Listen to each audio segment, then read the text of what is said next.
कहत और सुनत रसरीति जानी। जैसे कोई आपको कहे ए क्या रट रहे हो, जो जो प्यार करे सोई मुझे भावे, इससे कुछ होगा? सेवक जी महाराज करें रटत कहत सुनत रसरीति जानी। प्रिया प्रीतम की एकांतिक नित्य विहार की रसरीति का बोध हो जाएगा केवल चतुराशी जी के रटन से, गायन से, श्रवण से। चिंतन का अधिकार तो चतुराशी जी प्रदान करेगी। चिंतन स्वाभाविक घसीटा जाता है, सामर्थ्य नहीं कि चिंतन कर सके। चिंतन तो स्वाभाविक घसीटा जाता है। एक बार पूज्य श्री गुरुदेव भगवान से प्रार्थना करी कि इस पद का क्या भाव है, ऐसा जानना चाहते हैं, तो उन्होंने कहा अर्थ नहीं पढ़ना, केवल गायन करो, समझ जाओगे। गुरु के वचनों पर विश्वास होना चाहिए, समझ जाओगे। समझ गए क्या? चतुराशी जी स्वयं प्रकट होकर के अपना रहस्य प्रकाशित करती है। ये हरिवंश वाणी है, ये प्रियालाल मय है, एक एक अक्षर प्रियालाल मय है। कुंज निकुंजन केली मनोहर। पहले तो प्रभु के नाम रूप में रति होना बहुत कठिन है, पर प्रभु की लीला में प्रीति सुनने की होना ये तो और कठिन बात।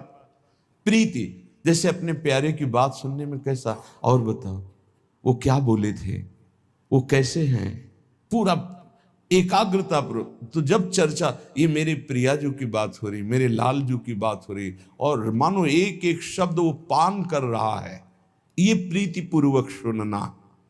इसी प्रीति पूर्वक सुनने में विकलता होती है। अपने प्रीतम के आनंद की उन्मत्तता में कभी नाचता है, कभी गाता है, कभी रोता है। वो दंभ से नहीं, स्वाभाविक स्थिति ऐसी होती है। इसलिए लीला ललित रसीली रस में रसना रस चसकाओ। हमारी जबान को ये आदत पड़ जाए, खाली गुनगुना रहे हैं, केवल गुनगुना रहे हैं। इसी से आप देख लेना, आज निकुंज मंज में खेलत नवल किशोर नवीन किशोरी अति अनुपम अनुराग परस्पर सुमभूत भूतल पर जोरी। आप देखिएगा, इसका चमत्कार देखिएगा, आप करिएगा, केवल ऐसे गुनगुनाइएगा, फिर आप इसकी महिमा देखिएगा। ये बिल्कुल कोरा कागज हमारा हृदय था। इस नवनिवृत्त निकुंज की मार्ग में एकदम कोरा, जिसको का नहीं आता था, इस मार्ग का बचपन से जो सनातन धर्म का सिद्धांत, यज्ञोपवीत संस्कार, गायत्री अनुष्ठान, नैष्ठिक ब्रह्मचर्य, महावाक्य आदि का वो मार्ग तो था। लेकिन भगवत प्रीति का, पूज्य भाई जी महाराज, लेकिन भगवत प्रीति का महामाधुर्य रस श्री हरिवंश महाप्रभु बिल्कुल पता नहीं वृंदावन का। बस गुरुदेव भगवान की आज्ञा, किसी की सुनना नहीं। जो हम कह रहे हैं, ऐसे शब्द थे, जो हम कह रहे हैं उसे मानो। रात दिन चतुराशी जी को अपना जीवन बना लो। तो कंठस्थ नहीं, कंठस्थ करो। कैसे होगी? एक बार लिखो, फिर कंठस्थ हो जाएगा। गुरु के वचनों में कितनी अपार सामर्थ्य होती है। 13 वर्ष के पहले जो पढ़ा होगा, तब पेन उठाया होगा। सन्यास में पेन की जरूरत, कभी कोई महापुरुष ऐसे बोला, छोटी सी डायरी, 1-2 शब्द लिख ली। पूरी चतुराशी जी लिखना, पूरी सुधा निधि जी, स्फुट वाणी, सेवक वाणी लिखी पूरी बाद में है, कंठस्थ हो गई। गुरु प्रसाद से कैसे तुम्हें बतावें?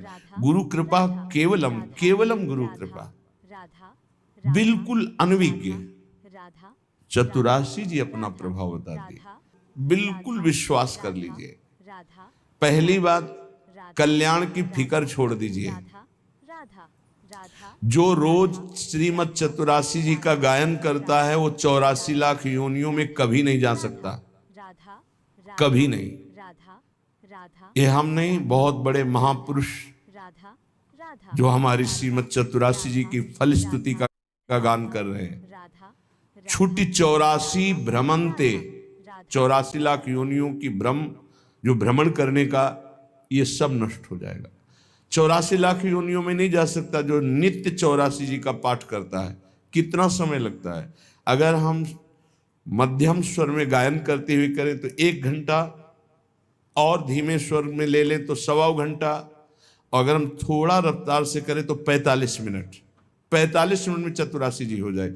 24 घंटे में 45 मिनट यदि श्रीमद चतुरासी जी को दे दिए तो 84 लाख योनियों में नहीं जाना होगा।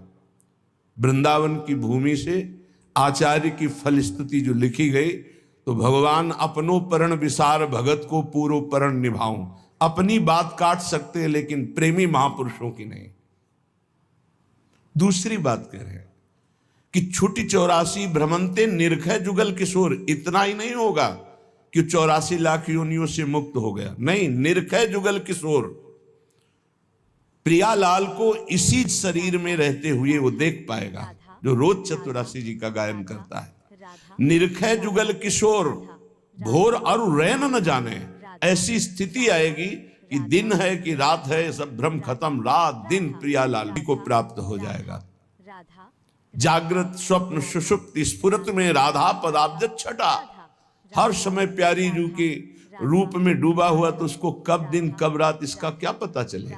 निशिद्योष जानत नाही सजनी, एक रस भींजी रहे, गोप गोपिन आदि दुर्लभ ते सुखई दिन प्रतिलय। मान लीजिए, बस मानने से आप जान जाएंगे। अगर गुरुदेव भगवान की बात ना मानते तो सत्य कहते हैं, ये बुद्धि का विषय नहीं कि हम तर्क के द्वारा इसे जान लेते हैं, कोई वेदांत नहीं है। वेद जिसे नेति नेति कहता है, ये वो महारस है जिसे नेति नेति वेद कहता है। वही रस यहां मूर्तिमान होकर खेल रहा है। उसी रस का स्वरूप रस समुद्र चतुरासी जी है। इतना अंतर्मुखता में डूबे रहते थे वो। आप जो अब स्वरूप देख रहे हैं, ये बिल्कुल 100 के 100% आप जो स्वरूप देख रहे हैं ये नहीं था। अब भी किसी से वार्ता ने शांत गम, पर वो जो स्वरूप हमारे समय में था, महाराज जी आंख खोल के देख ले तो बहुत बड़ी बात है। नित्य यमुना जी जाना, बस झुका के आना, श्री जी की सेवा, रसोई में जाना, भोग लगाना, सिटकिनी बंद, बाहर निकलो, चलो खत्म। बोलना चालना कोई सवाल ही नहीं। ऐसी अद्भुत स्थिति। पूछा एक दिन, चतुरासी जी रोज गायन करते हो, कुछ पकड़ में आता है? तो महाराज जी आपसे सच्ची कहते हैं, बस आपकी आज्ञा से हम गायन करते हैं, हमें कोई रस या कोई लीला या कोई स्वरूप ऐसा कुछ नहीं। हाँ हाँ ठीक है, बस आप नियम से गायन करते रहे। गुरुदेव के श्री वचनों ने ही गायन में रति प्रदान करी, और उसी के प्रभाव से ही, अन्यथा ये वो बातें नहीं है कि आप इसे तर्क के द्वारा जान सकते। विशेष श्रद्धा, बस गुरु वचनों पर आपको ऐसा करना है, बस हाँ करना है। हमको इससे लेना देना नहीं, इसका फल क्या है, इसकी स्थिति क्या है, कुछ नहीं। बस हमें चलना है, हमें आज्ञा पालन करना है, अपने आप प्रकाशित हो जाएगा। लीला ललित रसीली रस में रसना रस चस्काओ। गुरु कृपा ही केवलम, गुरु कृपा ही केवलम। बस शब्द पकड़ता जाए, ये आप समझ लीजिए बहुत बड़े वरदान की बात है।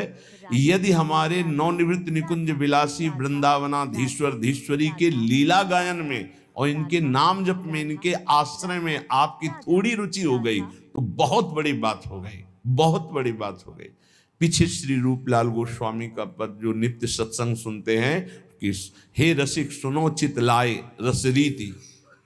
बहुत जन्मों में पुण्य जब एकत्रित होते हैं तब कहीं जाकर उसकी साधना बनती है, फिर साधना रंग लाती है, तब उसके अंदर कहीं भगवान की भक्ति प्रारंभ होती है। अन्य अवतारों की भक्ति करते हुए तब उसे भगवान श्री कृष्ण द्वारिकाधीश, फिर उसमें मथुराधीश, फिर आकर ब्रज की भक्ति, फिर ब्रजवास, फिर वृंदावन की भक्ति, फिर वृंदावन के नवनिवृत्त निकुंज विलासी श्री श्यामा श्याम की अद्भुत रति।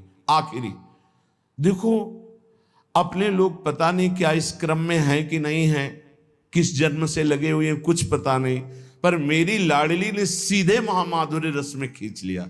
ये सर्वोपरि प्रेम रस है, ये तो अकाट्य है कि वृंदावन प्रेम धाम है, ये भी अकाट्य है कि इस लीला का सब कोई अधिकारी नहीं है, इस लीला का सब कोई अधिकारी नहीं है। तो हम जो सब हैं हम अधिकारी नहीं हैं, हमको घसीटा गया है, अधिकार देने के लिए उन्होंने अपना बनाया है। इसलिए हम चौड़ी छाती करके कहते हैं कि हम तो अनाधिकारी हैं, पर वो हमें अपने रस को देने के लिए जब तैयार होकर घसीट लिया तो फिर क्या हमें अपना अधिकार क्या देखना। प्रार्थना है यहाँ एक, आप जैसा सोचोगे वैसा बन जाओगे, जैसा बनना वैसा सोचिए। एक बार जिसे हमारी स्वामिनी ने स्वीकार कर लिया, कभी उसका पतन नहीं हुआ, कभी उसका नाश नहीं हुआ, कभी उसको छोड़ा नहीं। महिमा क्या सुनी? नहीं, हम तो ऐसे, तुम अपने अंतःकरण को लेकर बात करते हो, श्री जी को लेकर बात करो। तुम अपने स्वभाव की बात करते हो, श्री जी के स्वभाव की बात करो। तुम अपने प्रभाव की बात करते हो, यहां श्री जी के प्रभाव की बात करो। हम श्री जी के शरणागत हैं, कल्याण मोक्ष